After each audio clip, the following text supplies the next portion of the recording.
வர்மா அம்மாவோட பேரம் பேசுகிறேன். இன்னைக்கு எங்கள் ஆயா வெளியே போயிருக்காங்க, அதனால சிம்பிள் டிஷ் தான் பண்ண போகிறோம். வாங்க பார்க்கலாம். காஞ்ச மிளகாய் இதுக்குள்ளே போட்டுக்கோங்க. வறுத்து மிக்சியில் போட்டுக்கோங்க. கொஞ்சம் காங்கினோன்னு மிக்சியில் போட்டு 10 சின்ன வெங்காயம்,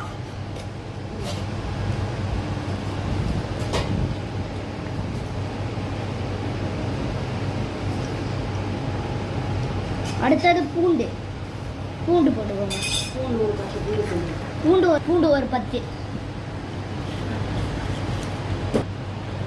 தேவையான அளவு உப்பு போட்டுக்கோங்க.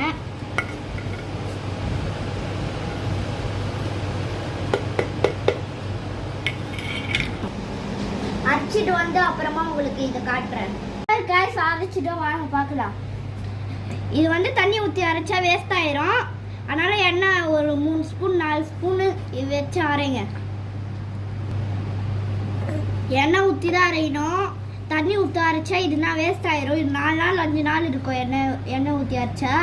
இது பேர் தான் மிளகா பொடி. இட்லி தோசை எது வேணாலும் தொட்டு சாப்பிடலாம். இப்போ குழம்பு சாம்பார் இருந்தால் கூட அதுக்கு எதுவும் இல்லைன்னா இது தொட்டு சாப்பிடலாம்.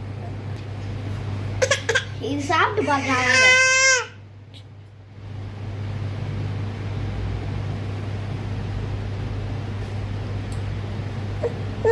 சூப்பரா இருக்கு காய்ஸ், காரசாரமா. கமெண்ட்ல வந்து சாப்பிட்டு சொல்லுங்க எப்படி இருக்கு, சூப்பரா இருக்கான்ட்டு. மறக்காம லைக் சப்ஸ்கிரைப் பண்ணிருங்க. எங்க ஆயா போடுவா நான் போனாலும் மறக்காம கமெண்ட்ல சொல்லுங்க. பாய்.